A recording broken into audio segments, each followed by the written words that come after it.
Hello there my RPG lovers and welcome to another video. Gaining experience and leveling up your character is one of the oldest forms of progression in games. It's really hard to imagine a role-playing game without character levels because we usually associate that with getting stronger. Creating a sense of character progression by leveling up is much more than just gaining experience and watching that number go up. If your character has levels, NPCs in the world that you can interact with also need to have levels assigned to them. Most modern RPGs have two ways of dealing with NPCs' levels. They can either have fixed levels that won't be affected by the player, or they can have flexible levels that will change as your character levels up. A couple of quick examples would be The Witcher 3 and Skyrim. The Witcher 3 assigned fixed levels for all NPCs in the game, while most NPCs in Skyrim would level up along with your character up to a certain point. Even though I prefer fixed levels for NPCs, both of these design decisions have some major issues.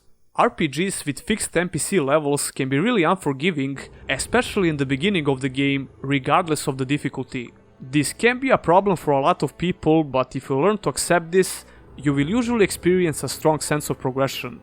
It feels really good when you can finally kill some stronger monster that used to one-shot you early in the game. Even though the world in The Witcher 3 is huge, you're basically forced to pick just a handful of quests for your current level. You're quite limited when it comes to exploration, which is not so apparent right from the start. Even though nothing is stopping you from trying to solve some higher level quests, you're quickly going to learn that that's a bad idea. In some older RPGs like Gothic 2 for example, the size of the world was perfect for NPCs with fixed levels. It would be silly to compare the size of Gothic 2 and The Witcher 3, but they have the same philosophy when it comes to NPC levels. Just like in The Witcher 3, all NPCs in Gothic 2 have fixed levels that won't change throughout your playthrough. One of the reasons why this design decision worked better in Gothic 2 is the size of the world. Since the whole map from Gothic 2 can be compared to the tutorial area from The Witcher 3, the placement of NPCs was done much better. I'm not trying to say that Witcher 3 did it poorly, but the size of the world didn't help when it comes to this. This became a problem in general when RPGs started to have huge open worlds. In most newer single-player RPGs with open worlds, you can easily get that feel like you're playing an MMORPG like World of Warcraft. Even though you have this huge open world, you can't just travel to a high level zone and do quests there until you gain enough levels by visiting lower level zones. These are not linear games, but the progression can sometimes feel quite linear because of this. So like I said, even though I prefer this way of assigning levels to NPCs, it's not without its problems. I mentioned Skyrim as an example of assigning scaled levels to NPCs. This is definitely one of the main reasons why Skyrim managed to be so accessible even to people who don't prefer this type of games. You are free to explore the world however you want right from the start. The sense of freedom is just amazing, and you feel like there are no limitations at all, even though that's not completely true. But there are two major problems with this design decision. The sense of danger while exploring the world is almost non-existing, and the character progression feels really weak. It's really hard to feel stronger as you level up if everyone else in the game is doing the same thing. And since almost every NPC that you're going to encounter in the world is close to your level, you will rarely feel the sense of danger while exploring. Those are the problems that I have with how RPGs are usually assigning levels to NPCs. So both of those design decisions that I mentioned have some clear issues that will vary from game to game. Nothing is perfect of course, almost all features and mechanics have some problems. But I don't see the point of including levels in RPGs that don't have attributes that you can increase by leveling. When the game has attributes, leveling just makes more sense.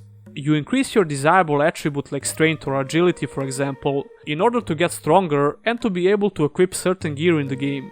But this old leveling philosophy is not exactly ideal for making classless action RPGs like Skyrim, Kingdoms of Amalur or Greedfall for example. However, there are definitely more ways to implement a proper character progression without having a leveling system at all. The progression can be based solely on the gear that you can equip and the skills that you can learn. Zelda Breath of the Wild is not an RPG, but the character progression felt really good, even though it's mainly based on acquiring better gear. Perhaps Outward would be a better example when it comes to this. You progress your character by acquiring new gear, either by crafting, looting or trading. This indie RPG has no levels or experience gains. You can learn new skills by paying the trainers to teach you, and you can mix and match those skills however you want. You still have different stats that you can increase by the gear that you wear or skills that you can learn. The currency in this game is really important because it's the only resource for learning new skills. Since the currency is so important for the character progression, the whole economy of the game has to be on point. It shouldn't be easy to acquire money, otherwise you could just learn a lot of skills early in the game, which would ruin the progression. You could make an argument that this method of progression is easily exploitable. What if you find an exploit for money early on and ruin the game? Well, if you're going to try and find exploits in a single player game, you will ruin the experience no matter what, so I don't see the problem here. Making a progression system based on the currency could be really hard to pull off in a similar game like Skyrim or The Witcher 3. When it comes to newer CRPGs, the leveling experience didn't change much. I can hardly imagine these games without different attributes, experience and level gains. Same goes for the top-down Diablo-like action RPGs. But I feel like third-person and first-person action RPGs have the most freedom when it comes to experimenting with these mechanics. Maybe some developers would be willing to experiment more if they were not afraid of labeling their game as an RPG without the ability to gain levels. It sounds silly, but I think it makes sense. Obviously I have nothing against leveling systems, but I would like to see this genre of games evolve somehow. If leveling up in your game feels like an afterthought, don't be afraid to think out of the box and try something different. But hey, it's easy for me to say, I'm not a game developer. Those were just my thoughts about this topic, and I would like to hear your opinions in the comments below. If you like this video, pressing the thumbs up button would mean a lot.